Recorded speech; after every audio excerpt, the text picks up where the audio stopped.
एक बार फिर से बच्चों की उम्मीदों पर एसएससी ने पानी फेरा। अभी हाल में ही एसएससी सिलेक्शन फेज का जो एग्जाम हुआ उसमें बच्चे बहुत ज्यादा तंग हो गए हैं। मतलब जो नया वेंडर एसएससी लेके आई है एडुकेटी, ये तो टीसीएस का भी बाप निकला। मतलब टीसीएस तक तो ये प्रॉब्लम थी कि बच्चों के रिजल्ट्स देर से आते थे, बच्चे बोलते थे कि हमारा रिजल्ट नहीं आया, एग्जाम दिए इतना टाइम हो गया।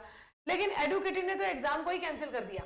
बच्चे बड़ी ही मुश्किल से पैसा खर्च करके, अपना टाइम खराब करके दूर दूर तक उनके सेंटर फेंक दिए गए हैं, दूर दूर तक जा रहे हैं बच्चे बड़ी मुसीबत को झेलकर। और जब वो सेंटर पे जाते हैं उनको इस तरह की नोटिफिकेशन देखने को मिलते हैं कि आपका जो एग्जाम है वो कैंसिल हो गया। अब जैसे ये नोटिफिकेशन लगे हुए थे, नोटिफिकेशन एग्जामिनेशन हॉल के बाद जब बच्चा जाता है एग्जाम देने के लिए तो उसको एग्जामिनेशन हॉल के बाहर में ऐसे नोटिफिकेशन लगे हुए मिल जाते हैं। एसएससी का जो नया वेंडर आया उसने बड़ी ही सब मतलब तरीके से ना ये नोटिफिकेशन लगा दिए कि हाँ भैया ये नोटिफिकेशन लगे हुए, आपका एग्जाम कैंसिल हो चुका है। तो आप पहले ही बता देते बच्चे को।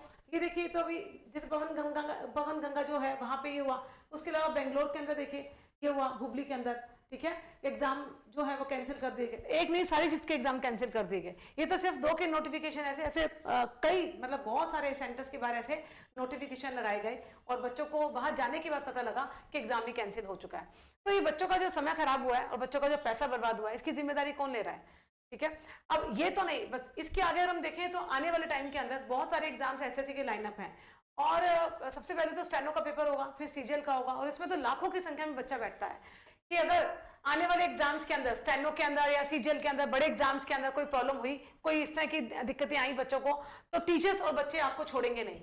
सारे टीचर्स और बच्चे आपके खिलाफ एक्शन लेंगे, क्योंकि ये बच्चों का भविष्य का सवाल है। यहाँ पे कोई मंडी का गेम नहीं लगा हुआ कि मंडी में आज सब्जियों के रेट कम हो गए, कल ज्यादा हो गए, सब्जियां नहीं मिल रही हैं। इस तरह का बच्चा पूरा साल इसकी तैयारी करता है। एक बच्चा जब एग्जाम की तैयारी करता है, उसकी उम्मीदें होती हैं, उसके परिवार की उम्मीदें होती हैं, और वो ये सोचते हैं कि कहीं ना कहीं हम इस एग्जाम को क्वालिफाई कर जाए, हमारी नौकरी लग जाए और हमारा जीवन है जो है वो सही रूप से हम चला पाए। इतनी तो उम्मीद करता है बच्चा, और उसके लिए बहुत तैयारी करता है, बहुत एफर्ट डालता है। जब नहीं पैसा होने के बावजूद भी बच्चा किसी भी तरीके से पैसे को अरेंज करता है, और ये सोचकर कि हम जाएं एग्जाम देने के लिए, और जब हमारी नौकरी लग जाएगी इस कर्जे को, इस पैसे को हम चुका दें।